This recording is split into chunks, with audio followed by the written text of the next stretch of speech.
मैं तुम्हारे ऑर्डर की एक एक बात की धज्जियां उड़ा रहा हूं।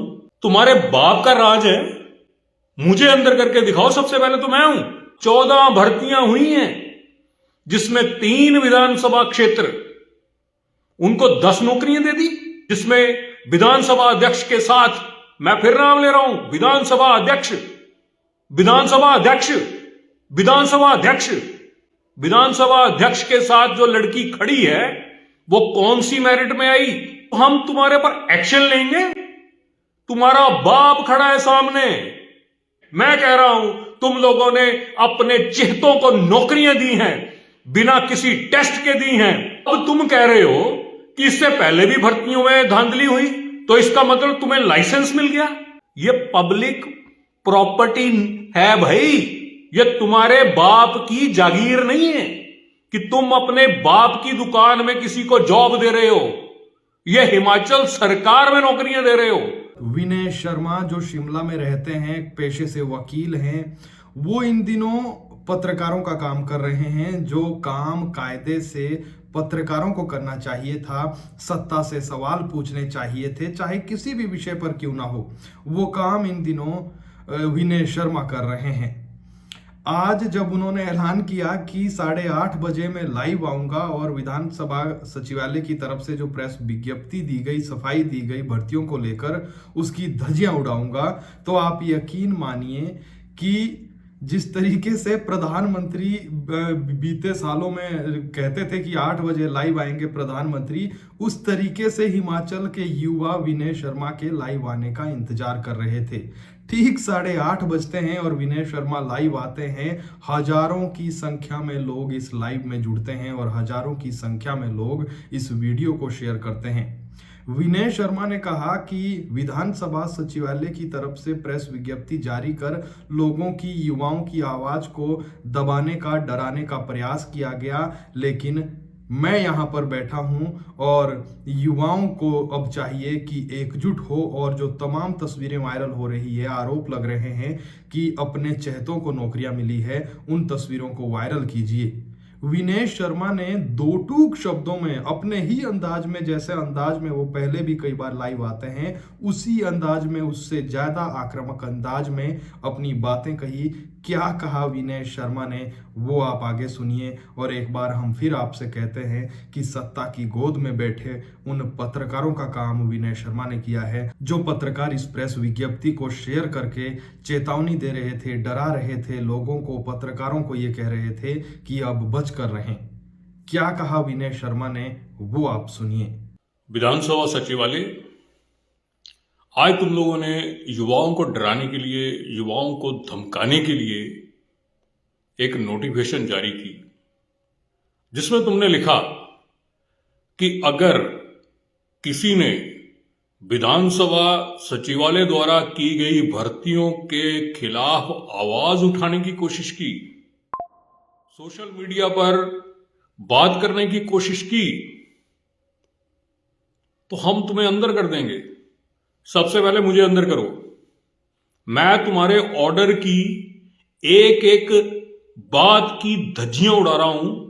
तुम्हें सबसे पहले यह बताना है कि तुम लोगों ने युवाओं को ठगा, युवाओं को की प्रतिभाओं पर उनका गला घोटा, उनकी नौकरियां चुरा ली, अपने चहेतों को बांट दी। बंदर बांट करने के बाद तुम इस तरह की धमकियां दे रहे हो कि हम तुम्हें अंदर कर देंगे।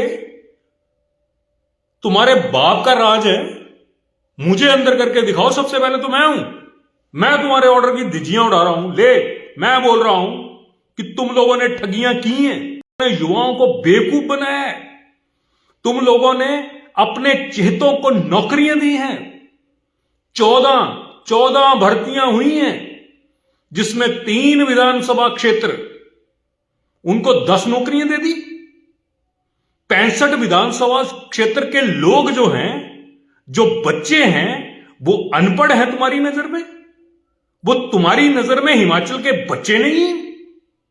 और ऊपर से तुम धमकियां दे रहे हो कि हम ये कर देंगे, हम वो कर देंगे। करो मेरे ऊपर, मैं आपको अपना एड्रेस बता रहा हूं, विनय शर्मा, कांगड़ा में मेरा गर्ग कॉलोनी में घर है, दूसरी शिमला में सेक्रेट के बिल्कुल साथ विशाल मेगा मार्ट में 324 नंबर फ्लैट मेरा है।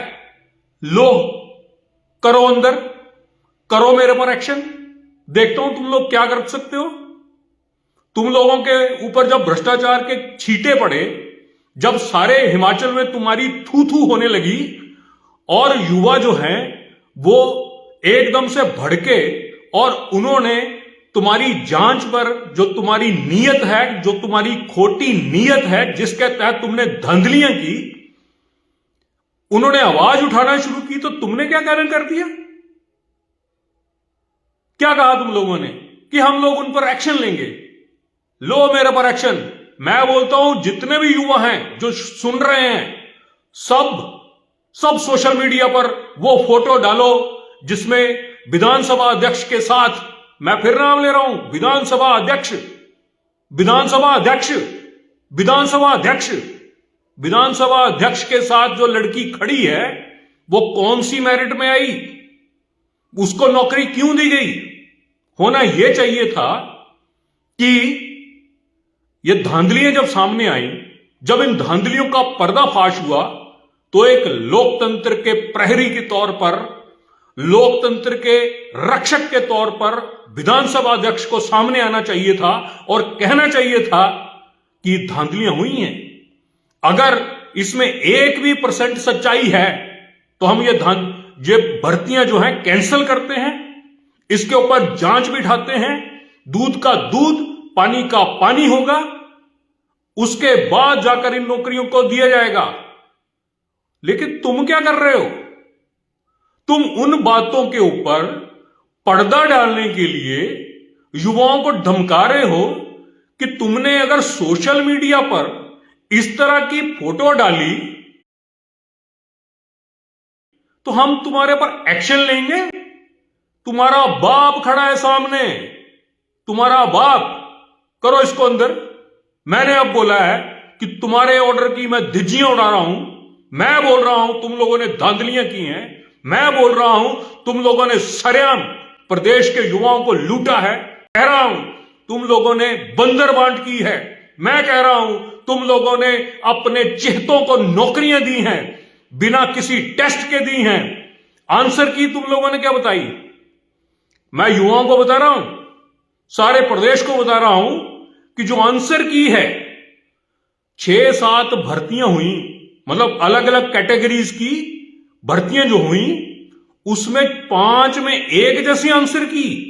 मतलब माली का टेस्ट हो, जीओआईटी का टेस्ट हो या कोई और टेस्ट हो, सब में एक ही आंसर की, सेम आंसर। ये कौन से रूल है भाई? अब तुम कह रहे हो कि इससे पहले भी भर्तियों में धांधली हुई, तो इसका मतलब तुम्हें लाइसेंस मिल गया कि तुम जो मर्जी है वो करो और तुम्हें कोई पूछने वाला नहीं। पहले क्या हुआ वो भुगतेंगे, उनको भी कीड़े पड़ेंगे। ये पब्लिक प्रॉपर्टी है भाई, ये तुम्हारे बाप की जागीर नहीं है कि तुम अपने बाप की दुकान में किसी को जॉब दे रहे हो। ये हिमाचल सरकार में नौकरियां दे रहे हो और हिमाचल सरकार में नौकरियां देने के लिए नियम हैं, कायदे हैं, कानून हैं और तुम कानून के ऊपर नहीं हो, तुम्हारे ऊपर संविधान है। तुम जिस संविधान की दुहाई देकर धमकियां दे रहे हो कि हम ये कर देंगे, हम वो कर देंगे, हम एफआईआर कर देंगे, हम अंदर कर देंगे, हम बाहर कर देंगे, तो तुम क्या सोचते हो तुम बचोगे? तुम्हें भी ये जुआ जिनको तुम लोगों ने ठगा है, ये तुम्हें उठाकर फेंक देंगे। तुमने क्या समझ रखा है इन लोगों को? तुम्हें पता नहीं है यूथ की ताकत को। पिछली बार इसी यूथ की ताकत की वजह से, इसी यूथ को 1 लाख नौकरियां देने की वजह से, आउटसोर्स को रेगुलर करने की वजह से तुम लोग सरकार में आए हो और तुम लोग आते ही अपने मित्रों को, अपने घर वालों को यहां पर भर्तियों में लगा रहे हो। इन लोगों ने क्या किया, क्या कर रखा है, इनका क्या कसूर था? इन युवाओं ने दिन रात पढ़ाई की है, इन युवाओं ने दिन रात एक किया है, जिन युवाओं ने लाइब्रेरियों में दिन रात एक किया है, वो युवा टॉपर होने के बावजूद बाहर हैं और तुम्हारे चेते जो हैं वो अंदर हैं। क्या ये पारदर्शिता तुम ला रहे हो? तुम संविधान के ऊपर हो?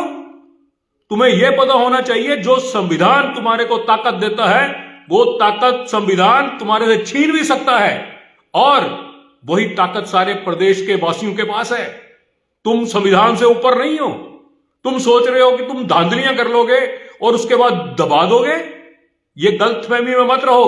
आज मुझे लाइव आने की जरूरत नहीं थी, लेकिन तुम लोगों ने जो नोटिफिकेशन जारी की, तुम लोगों ने सोचा कि अगर युवा अगर बार बार ये धांधलियों की बात कर रहे हैं तो इनके ऊपर नकेल डाली जाए, इनको चुप करवा दिया जाए, इनको धमकाया जाए, एफआईआर की धमकी दी जाए और ये चुप हो जाएंगे।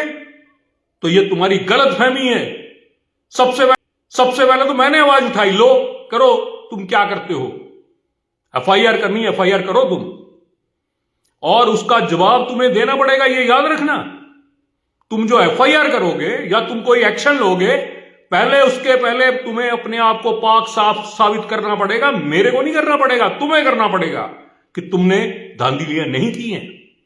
किस मुंह से करोगे? मैं अपने लैपटॉप में, अपने टैब में वो सारे फोटो लेकर आया हूं, और वो मैं फोटो दिखाना नहीं चाहता। सारे प्रदेश के युवाओं को पता है, सारे सोशल मीडिया पर ये जो युवा हैं, इन्होंने सबने, इन सभी युवाओं ने सोशल मीडिया के ऊपर उन लोगों की फोटो डाली हैं जो विधानसभा अध्यक्ष के साथ है, जो मुख्यमंत्री के पीए हैं, जो मुख्यमंत्री की पत्नी के ड्राइवर का बेटा है, जो विधानसभा अध्यक्ष के एरिया के अपनी पंचायत के लोग हैं, उनके साथ फोटो डाली हुई है। तो क्या यह धांधली नहीं है? ऐसा क्या हो गया कि जिन लोगों के साथ विधानसभा अध्यक्ष की फोटो है, माननीय मुख्यमंत्री की फोटो है, उन सबको नौकरियां मिल गई, और प्रदेश के 70 लाख युवा जो हैं वो नालायक घोषित कर दिए गए।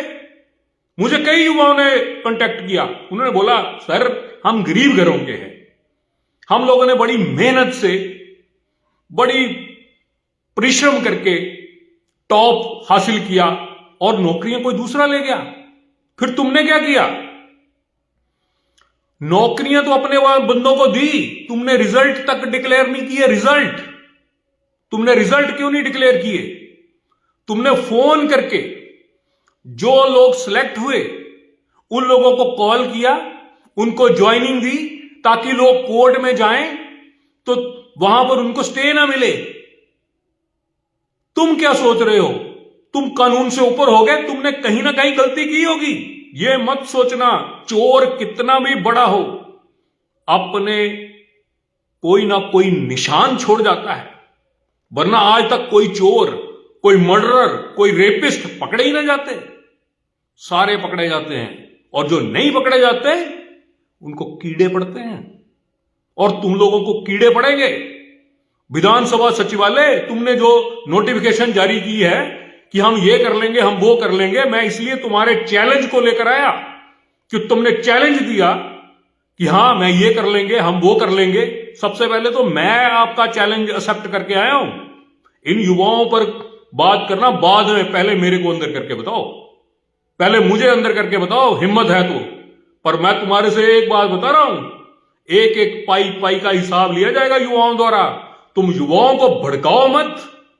तुमने नौकरियां अपने चेतों को देनी है तो एडवर्टाइजमेंट मत करो, उनसे फॉर्म मत भरवाओ, उनसे मेहनत मत करवाओ। उनको सीधा कहो कि 5 साल हमने अपने चेतों को नौकरियां देनी है, अपने पीओ को नौकरी देनी है, अपने ड्राइवर के बेटों को नौकरियां देनी है, अपने पार्टी के कार्यकर्ताओं को नौकरियां देनी है। तुम्हें नौकरियां नहीं देनी है जो मेहनत कर रहे हैं।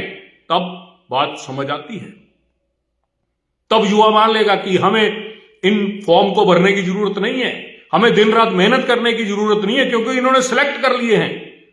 लेकिन तुम जब आई वॉश करने की कोशिश करोगे, इन लोगों को बेवकूफ बनाने की कोशिश करोगे, और अंदर खाते अपने लोगों को पहले सेलेक्ट करके बैठे होगे, तो फिर आवाज उठेगी।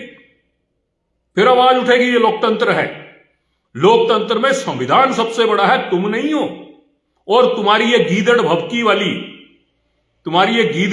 वाली नोटिफिकेशन भी कुछ काम की नहीं है। आज मैंने धज्जियां उड़ाई हैं, कल को युवा उड़ाने शुरू हो जाएंगे। तुम लोगों को पता नहीं है बांग्लादेश में क्या हुआ। बांग्लादेश के युवा सरकार के खिलाफ खड़े हो गए, सरकार को बाहर फेंका। उसकी प्रधानमंत्री, बांग्लादेश की प्रधानमंत्री दर दर की ठोकरें खा रही है इंडिया में, बाहर नहीं निकल सकती वो। उसको बाहर निकलना घर से मना है। वो पिछले कम से कम 6 महीने, एक साल से अपने घर में कैद बैठी है। तुम्हारा भी वही हाल होगा अगर इस तरह से लूट मचाने का काम किया तुम लोगों ने। और ये लूट ज्यादा दिन चलने वाली नहीं है।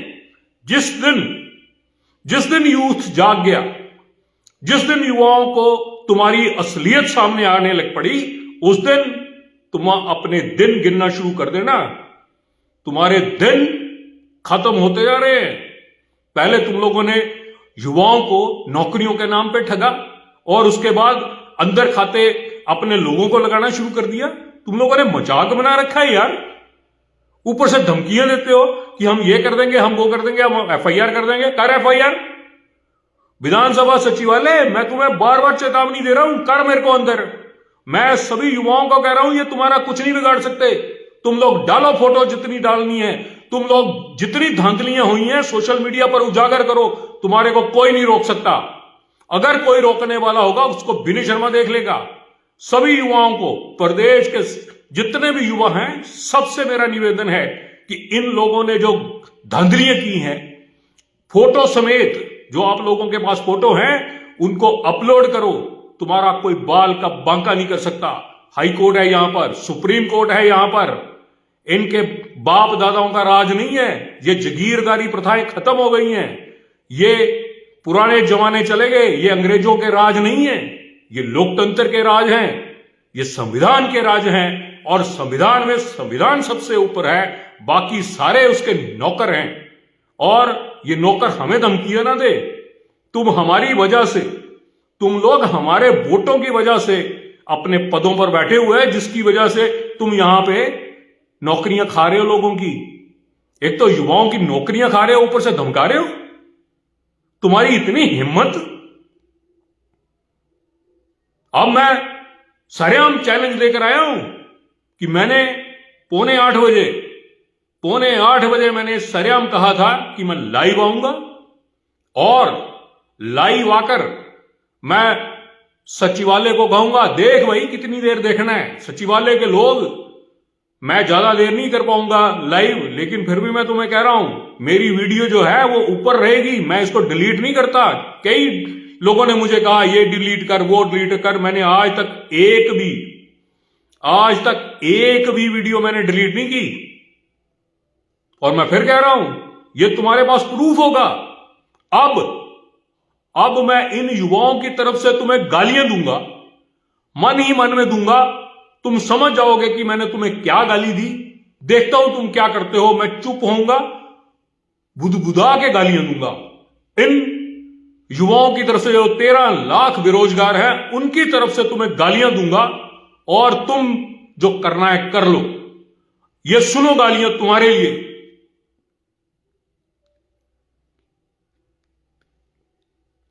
लो, 3 गालियां दी हैं, कर लो जो करना है। मजाक बना रखा है यार तुम लोगों ने। युवाओं को सरेआम लूट रहे हो, सरेआम बेवकूफ बना रहे हो। तुम्हें क्या लगता है तुम्हारे को पूछने वाला कोई नहीं है? तुम्हें क्या लगता है विपक्ष चुप बैठा है क्योंकि उसने भी धांधलियां की हैं तो सारा प्रदेश चुप हो जाएगा?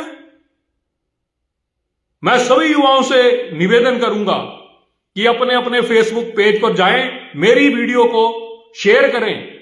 और अगर वो नहीं करते तो अपने अपने वीडियो पर, अपने अपने पेज पर वो फोटो लोड करें जिसमें जो चेहते हैं, जिनको नौकरियां दी गई हैं, ताकि पूरे प्रदेश को पता लगे कि किस तरह से हिमाचल में बंदरबांट हो रही है, खुला खेल फरूखाबादी हो रहा है, ताकि सबकी नजरें खुलें। और जो लोग यहां पर कमेंट करने आएंगे सरकार की तरफ से, उनको भी सीधा करना है, ये आपका काम है, उनको जवाब देना आपका काम है। मैं ये कहता हूं कि ये भर्तियां जो हैं ये रद्द होनी चाहिए। हिमाचल प्रदेश हाई कोर्ट इस पर खुद संज्ञान ले, विजिलेंस इस पर एफआईआर दर्ज करे और जो भी हो सकता है वो किया जाए। हिमाचल प्रदेश हाई कोर्ट के चीफ जस्टिस साहब से मेरी हाथ जोड़ के निवेदन है कि जो ये धांधलियां हुई हैं, जिसमें बंदरबांट हुई है, जिसमें युवाओं का गला घोटा गया है, मेरिट को कुचला गया है, अपने चेहतों को नौकरियां दी गई हैं, इसको रद्द किया जाए। माननीय राज्यपाल जी, आपसे भी निवेदन है कि युवाओं ने आपको भी एक आवेदन दिया है और आपसे भी आग्रह किया है कि इन भर्तियों की जांच की जाए। आपकी तरफ से यह जांच की जा सकती है, आपकी तरफ से यह रिकॉर्ड मंगवाया जा सकता है। आप खुद देखें कि किस किस जगह से, किस किस पंचायत से ये लोग चुने गए हैं और इन पर एक्शन होना चाहिए। कई लोग तो ऐसे हैं जिन्होंने टेस्ट ही नहीं दिया, वो भी लग गए। अब आप खुद बताइए कि इस तरह के लोग जब सरकारी नौकरियों पर बैठेंगे, सरकारी पदों पर बैठेंगे, तो वो क्या करेंगे? जिनका दामन खुद का ठीक नहीं होगा वो क्या काम करेंगे? वो क्या पब्लिक सर्वेंट होंगे? ये डिसाइड आप करें। मेरी फिर से माननीय चीफ जस्टिस महोदय साहब से, माननीय राज्यपाल महोदय से निवेदन है। मैं तो विधानसभा अध्यक्ष से भी निवेदन करना चाहता हूं कि अगर आपके संज्ञान में यह बात नहीं है और आपकी पीठ पीछे इस तरह की नौकरियां दी गई हैं, क्योंकि ये नौकरियां जो हैं विधानसभा सचिवालय द्वारा दी गई हैं, विधानसभा अध्यक्ष द्वारा नहीं दी गई हैं। उनका नाम लेकर अगर कई लोगों ने नौकरियां पाई हैं तो विधानसभा अध्यक्ष जी इन नौकरियों को निरस्त करिए, इस पर जांच बिठाइए और दोबारा से किसी एजेंसी से जो इंडिपेंडेंट हो उससे ये टेस्ट करवाइए और उसके बाद ये नौकरियां दीजिए। और मेरी युवाओं से निवेदन है कि जिन जिन लोगों को डराने की कोशिश की गई है, वो मेरे फेसबुक पर मेरे नंबर हैं, मेरे फेसबुक पेज पर मेरे नंबर हैं, आप वहां से मेरा नंबर लीजिए और अगर आपको कोई धमकाता है, आपको कोई डराता है, आप मेरे से कांटेक्ट करिए। मैं बैठा हूं यहां, राजा साहब ने हमें इस काबिल बनाया है कि हम आपकी खिदमत कर सके, क्योंकि उनका आशीर्वाद ऊपर से हमारे सर पर है और हम उनके बताए हुए रास्ते पर चलते हैं। और उनका एक ही कहना था कि गरीबों के साथ अन्याय ना हो, गरीबों के साथ अन्याय जो करे उसके खिलाफ आवाज उठाओ, जो करप्ट लोग हैं उनके खिलाफ आवाज उठाओ। हम फख्र से कह सकते हैं कि हम राजा साहब के बंदे हैं और राजा साहब का आशीर्वाद हमारे ऊपर है और हम प्रदेश के लोगों के लिए वही करने की कोशिश करते हैं जो उस महान आत्मा ने किया है। जय हिंद, जय भारत।